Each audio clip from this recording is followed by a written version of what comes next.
예, 안녕하십니까. 가슴명상센터 원장 하트로입니다.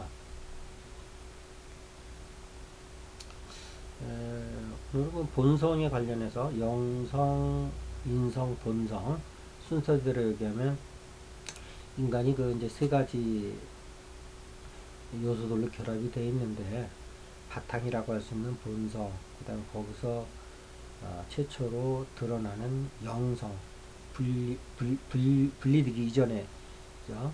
그다음에 이원성으로 분리된 인성 이렇게 이제 세 가지가 우리 이제 그 인간의 존재 안에 이제 다 같이 들어와 있는데 이것이 이제 유기적인 관계로 되어 있다고 말씀드렸죠.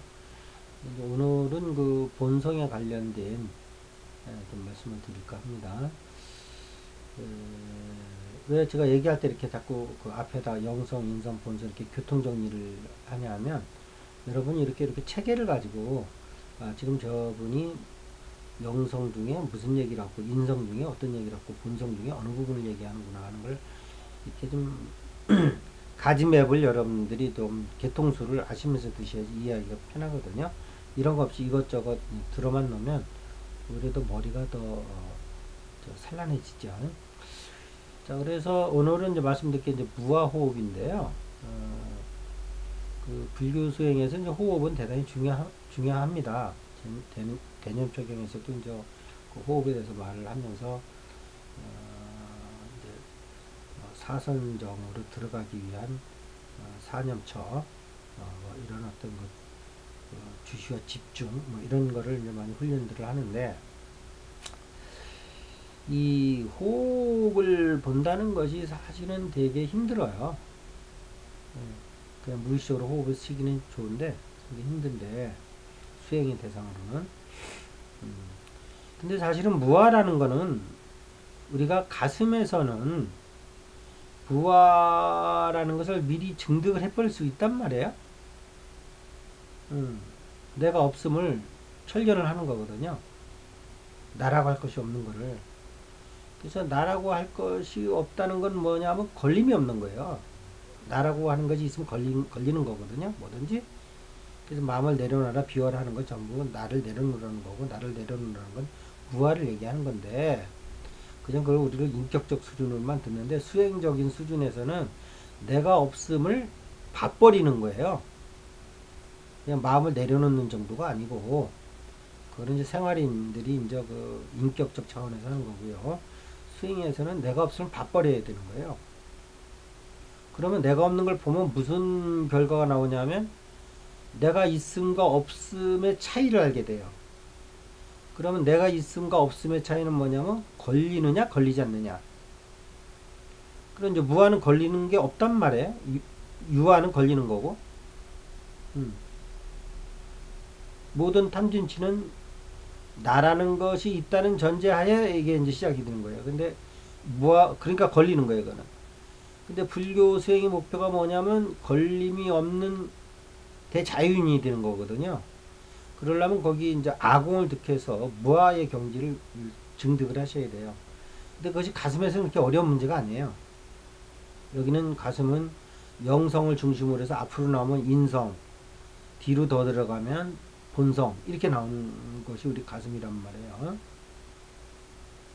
그래서 이제 그 나라고 할 것이 없는 경지를 몸으로 중득해 보면 거기에 이제 걸림이 없고 걸림이 없다는 건 자유를 얘기하는 거고 결국 불교가 해탈이라고 하는 것은 걸림이 없는 대자유를 얘기하는 거구나. 이제 그렇게 하면서 이제 뭐 초견성이라고 하든 뭐 무슨 견성이라고 하든 이제 그렇게 이제 그 깨달음을 이제 얻는 건데 이것이 상당히 중요한 의미가 있죠. 여기서부터 모든 게 이제 시작이 되는 거니까요. 그 쌤은.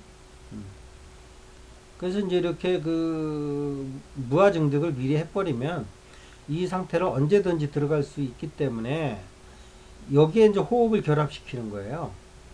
호흡을 결합시켜서 이제 뭐 근접선매, 본선매로 들어가서 사선정을 해서 이제 색계 사선정, 또 무색계 선정해서 이제 뭐 공무변처정, 식무변처정, 모수처정, 뭐 비상, 비비상처정 이제 뭐 이렇게 쭉 들어가죠. 여기를 들어가는 어떤 그 근간이 되는 겁니다. 이럴 때 내가 있는 상태에서 호흡으로 들어가는 그 어려움과 무아 상태를 증득한 상태에서 호흡을 하면 호흡이 엄청 가벼워지거든요. 왜냐하면 중력의 영향을 안 받아요. 한 번은 제가 수행과 중력에 대해서 한번 이미 그 말씀드린 적이 있는데 관심 있는 분들 한번 좀 보시기 바래요. 그 중력과 우리의 그 까르마와 대단히 밀접한 관계가 있어요. 그래서 우리가 물질만 중력이 땡기는 게 아니고 잡아당기는 게 아니고 우리가 물질적인 생각, 즉 탐진치에 물든 생각이라고 해야 되겠죠. 그 생각은 우리가 탐진치에 물들지 아니한 생각보다 훨씬 더 많이 땡겨요. 중력의 영향을 많이 받기 때문에 우리가 뭔가 많이 무거워지는 거예요. 그래서 이제 우리 뭐 천상이다 뭐다 하는 것도 이제 지구에서 중력을 이제 어느 정도 덜 받느냐 더 받느냐에 따라서 이제 등급이 나눠지는 거거든요. 뭐 33천이 뭐냐 하는 것들이 전부 다 이렇게 좀 과학적인 명상을 좀 하실 필요도 있어요. 현대인이면 중력과 연관해서. 그러니까 이것은 하나 크게 보면 어떤 장치라고 보여지지 않습니까? 어떤 보이지 않는 차원에서의 이걸 뚫고 나가는 하나의 게임을 하는 거거든요. 장치를 만들어 놓고. 그래서 불교라는 것이 또 뭐 얘기가 잠깐 옆으로 나갑니다만 크게 보면 그 생물학적 컴퓨터거든요. 우리 몸이라는 게 바이오 컴퓨터예요, 이게. 그래서 이것의 이제 상당히 완벽한 컴퓨터인데 이것을 하나하나 해체하면서 다시 본성의 자리로 들어가는 게임을 하는 거란 말이에요. 크게 보면 그런 거예요. 그래서 불교 수행이라는 것은 이게 해체하는 겁니다. 그렇게 보시면서 불교 수행을 다시 한번 크게 한번 보세요. 이런 큰 개념 없이 그냥 불교 수행법으로 들어가면 너무나 거의 그 안에 산도 크고 계곡이 많아서 뭐 어디부터 해야 될지 종을 잡을 수가 없거든요. 우리 인간이 물질의 컴퓨터를 만들었다 그러면 저 신들은 바이오 컴퓨터를 만든 거예요. 우리 인간의 몸을. 자, 그래서 이 컴퓨터에 갇힐 것이냐 아니면 뚫고 나가서 원래 우리가 있었던 본성의 대자유를 찾을 거냐 하는 건데 이런 의미에서 이제 그 무아를 먼저 증득을 했으면 호흡을 통해서 결국은 이 게임의 최종 승리인 열반에 들어가는 그런 어떤 그 호흡이 나라는 상을 가지고 하는 호흡과 나라는 상이 근본적으로 없는 불교에서 마지막으로 추구하는 그 단계를 이미 증득하고서 호흡을 해버리면 호흡이 이거는 뭐 엄청 가볍죠. 부드럽고 그리고 그 수행한다는 자체가 즐겁지요. 자, 그래서 원래 순서는 이제 그 호흡을 통해서 이제 무아를 증득하는 이런 순으로 가야 되는 건데 그거는 너무 어려워요. 지금 그렇게 하는 거고요. 그러나 가슴 명상에서는 이 세 가지 차원이 같이 있기 때문에 본성, 영성, 인성이 같이 있기 때문에 무아 증득을 먼저 하고 그 다음에 먼저 우리가 가야 될 어떤 목표치가 있다면 그 목표치를 미리 경험해 보고서 그 결과를 알고 이제 호흡법을 가지고 이제 사선정, 팔선정 이렇게 이제 색계, 무색계, 뭐 상수멸진정까지 들어가는 그런 호흡법을 같이 개발한다 하면은 여러분들이 이쪽에 한번 고민하신 분이 있다면 이것은 상당히 획기적인 방법이다라는 걸 아실 거예요. 여러분의 깊은 좀 통찰이 있기를 바라면서 오늘 이것을 마치도록 하겠습니다. 감사합니다.